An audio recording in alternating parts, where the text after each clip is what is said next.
मौसम चुनावी है तो मंत्री जी भी तैयारियों में लगे हैं। भवन निर्माण मंत्री महेश्वर हजारी संगीत के सहारे सियासत साधने की तैयारी में जुटे हैं। दफ्तर में महफिल सजी है, गायक और गायिका दोनों हाजिर हैं। सरकार की सुर ताल पर शब्दों को सजा दिया गया है और मंत्री जी चाव से सुन भी रहे हैं। जानना आप भी चाहेंगे कि मंत्री जी अपने चेंबर में क्या सुन रहे हैं। सुनिए, क्योंकि तैयारी चुनाव की हो रही है और समझिए भी कि सियासत में कलाकारों की भूमिका कितनी अहम हो गई है।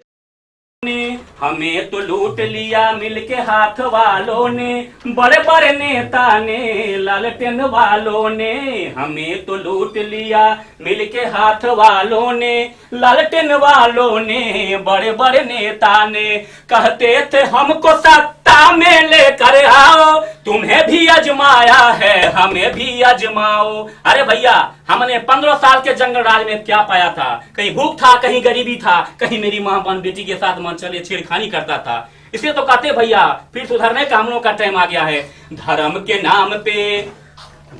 नाम पे झगड़ा कराते फिरते हैं, धर्म के नाम पे झगड़ा कराते फिरते हैं। अपने सामने किसी को ना समझते हैं। हमें तो लूट लिया मिलके हाथ वालों ने, बड़े बड़े नेता ने, बड़े बड़े नेता ने। और लास्ट में बोलना चाहूंगा कि जैसन सोचले रहलूं हो, जैसन सोचले रहलूं महेश्वर हजारी साहब मोर बारे, काम है बेजोड़ बारी हो। जैसन सोचले रहलूं मंत्री जी मोर बारी, काम है बेजोड़ बारी हो। हमरा बिहारी के हो, हमरा बिहार के ये जनता सब बेजोड़ बारी, काम है बेजोड़ बारी हो, काम है बेजोड़ बारी। तो आपने सुन लिया किस तरह से मंत्री जी के चैम्बर में, दफ्तर में ये आकर सुना रहे हैं कि क्या तैयारी है, किस तरह से विपक्ष को जवाब देना है। क्योंकि केंद्र में मोदी की सरकार है, बिहार में नीतीश कुमार की सरकार है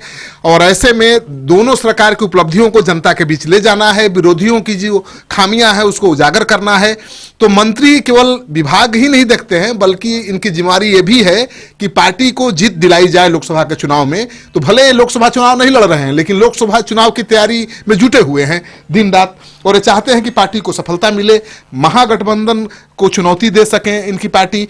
और ये साथ साथ चाहते हैं कि एनडीए मतलब बीजेपी को भी फायदा मिले, यानी बीजेपी के नेता चुनाव मैदान में होंगे, जेडीयू के भी होंगे। तो ये ऐसा अभियान चलाने की सोच रहे हैं जिससे गठबंधन को फायदा मिले।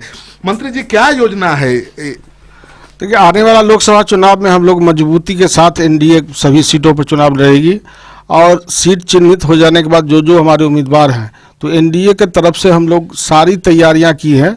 और जिस तरह से हमारे आदरणीय नेता नीतीश कुमार जी के नेतृत्व में 2005 के बाद बिहार जितना तीव्र गति से विकास किया है, तो आने वाला समय में आदरणीय नेता नीतीश कुमार जी और आदरणीय नेता हमारे नरेंद्र मोदी जी दोनों आदमी यदि मिल करके यदि भारत सरकार भी हमारा फिर बने और यदि बिहार सरकार भी बना रहे तो मैं समझता हूँ 5 वर्षों के बाद हमारा बिहार विकसित राज्यों के श्रेणी में आ जाएगी। यही हमारी सोच है, हमारी पार्टी की भी सोच है और हमारे सभी लोग इसी में लगे हुए हैं कि आने वाले समय में, चूँकि 2005 के पहले बिहार क्या था, किस परिस्थिति में थी, जो 40 किलोमीटर रोड चलने के लिए भी भर दिन लगता था, क्या लॉ एंड ऑर्डर की स्थिति थी, जो दिन में भी लोग सुरक्षित नहीं रहते थे। तो हमारी सरकार बहुत ही तीव्र गति से काम की है विकास के।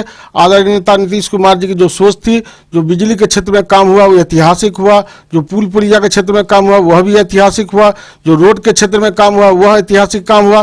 तो आदरणीय नेता ने सब तरह से बिहार को पूरे सहेजने का काम किया है, खूबसूरती देने का काम किया है और आने वाला समय में इसी के आधार पर हमारे जो बिहार के जनता है वोट करने का काम करेगी और पुनः आदरणीय नेता नरेंद्र मोदी जी के नेतृत्व में और आदरणीय नेता नीतीश कुमार जी के नेतृत्व में बिहार में सभी सीट जीतने का। बिहार में जो चुनाव होगा लोकसभा का, उसमें सबसे ज्यादा फायदा आपको मोदी के चेहरे से मिलेगा या नीतीश कुमार के काम से मिलेगा? देखिए, आदरणीय नेता नीतीश कुमार जी चूंकि बिहार में रहे हैं और आदरणीय नेता हमारे नरेंद्र मोदी जी नीतीश कुमार जी को दे दिए हैं टारगेट में, जो आपका काम है रात दिन मेहनत करके और 400 के 400 सीट जिता कर लाने के लिए। और आदरणीय नेता नीतीश कुमार जी के इच्छा अनुसार जो भी कहें वो अभी तक मानने का काम किए हैं। इसलिए आदरणीय नेता नीतीश कुमार जी के और हम लोगों के ज़्यादा जवाबदेही है बिहार में, तो जब सब सीट जिता के लेके आदरणीय नेता नीतीश कुमार जी, आदरणीय नेता नरेंद्र मोदी जी के झोली में देने का। प्रियंका गांधी आ गई है सक्रिय राजनीति में, इसका कितना असर पड़ेगा और कितनी बड़ी चुनौती मानते हैं? देखिए, राजनीति में आना जाना तो लगा ही रहता है, लेकिन मैं प्रियंका जी के शुभकामना देता हूं उनको आने के लिए। और चूंकि वह खानदानी राजनीतिक परिवार के आए, अपने पार्टी को बढ़ावें। प्रजातंत्र में सबको आने का है, सबको मेहनत करने का काम है। जनता मालिक होती है, जनता जिसको जनादेश देगा वही सिकंदर होता है। लोग बीजेपी के नेता कह रहे हैं कि खूबसूरती से वोट नहीं मिलता। देखिए, किसी को इस तरह से बोलना मैं समझता हूँ भारतीय प्रजातंत्र और संस्कृति के ख्याल से यह ठीक नहीं है। इसीलिए इस तरह की भाषा का प्रयोग नहीं करना चाहिए। हमारी भी बहू बेटी है, कोई भी राजनीति में आएगा तो इस तरह से टिक्का टिप्पणी करना प्रजातंत्र के लिए दुर्भाग्यपूर्ण है। जो गायक हैं, लोक गायक, कलाकार, ये भी आपके पार्टी के, मोदी के सरकार के समर्थन में गीत गा रहे हैं। इसका कितना फायदा मिलेगा संदेश पहुंचाने में जनता तक? देखिए सर, नुक्कड़ नाटक के लिए दी बेस्ट है, इससे जनता प्रभावित भी होती है। नुक्कड़ नाटक के लिए ये लोग तैयारी कर रहे हैं और नुक्कड़ नाटक के लिए पूरे बिहार में इन लोगों को ग्रुप बना करके भेजने का काम करेंगे हर क्षेत्र में। जो आदरणीय नेता हमारे नीतीश कुमार जी कौन कौन काम विकास के लिए किए हैं, तो उसके आधार पर सब जगह जा करके नुक्कड़ नाटक करके और हमारे एनडीए के प्रचार में लौटाएंगे। तो आपने सुन लिया, इनका कहना है कि नरेंद्र मोदी की सरकार ने जो कुछ किया है और नीतीश कुमार ने जिस तरह से बिहार को बदला है, सारी उपलब्धियों को, दोनों सरकार की सारी उपलब्धियों को जनता के बीच नुक्कड़ नाटक के जरिए लेकर जाएंगे। और इसके लिए कलाकार तैयारी भी कर रहे हैं और मंत्री जी के सामने आकर अपना प्रदर्शन भी कर रहे हैं। यानी मंत्री जी जब संतुष्ट होंगे, ओके कहेंगे, गो अहेड कहेंगे, तब ये कलाकार क्षेत्र में नजर आएंगे। तो आप भी तैयार रहिए इनका संगीत सुनने के लिए, इनके संगीत के माध्यम से राजनीतिक संदेश सुनने के लिए।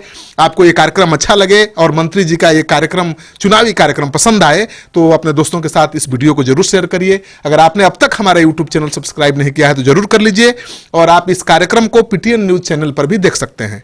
नमस्कार।